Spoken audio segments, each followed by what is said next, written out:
আগামী 12ই ফেব্রুয়ারি বাংলাদেশের জাতীয় নির্বাচন যতই ঘনিয়ে আসছে দেশ জুড়ে ততই বাড়ছে রাজনৈতিক উত্তেজনা। দেশের ঐতিহ্যবাহী রাজনৈতিক দল আওয়ামী লীগ এবার নির্বাচনের মাঠে নেই। সরকারের দাবি নির্বাচনের সব প্রস্তুতি সম্পন্ন হলেও সর্বত্র প্রশ্ন উঠছে নির্বাচন আদৌ সুষ্ঠু হবে কিনা। এদিকে একই দিনে সংবিধান সংশোধনের নামে জুলাই সনদ বাস্তবায়নের লক্ষ্যে গণভোটও অনুষ্ঠিত হচ্ছে। সরকার গণভোটে হ্যাঁ ভোটের পক্ষে প্রচারণা চালালেও অন্যান্য রাজনৈতিক দল জাতীয় নির্বাচন ও গণভোট দুটিতেই না ভোটের আহ্বান জানিয়েছে। বুধবার বরিশাল নগরের বেলস পার্ক মাঠে নির্বাচনী জনসভায় অংশ নেন বিএনপির চেয়ারম্যান তারেক রহমান।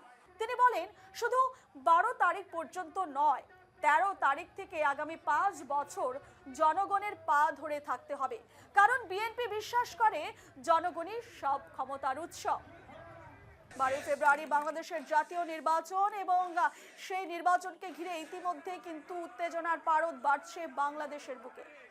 একই দিনে জাতীয় নির্বাচন এবং জুলাই সনদ নিয়ে গণভোট এবং গণভোটের হ্যাঁ ও না ভোটের প্রচার শাসক বিরোধীদের বরিশালের বেলস পার্ক মাঠে নির্বাচনী জনসভাও করা হয় এবং সেই জনসভা থেকে যে বক্তব্য উঠে আসছে বিএনপির চেয়ারম্যান তারেক রহমানের, তিনি বলছেন জনগণই সব ক্ষমতার উৎস।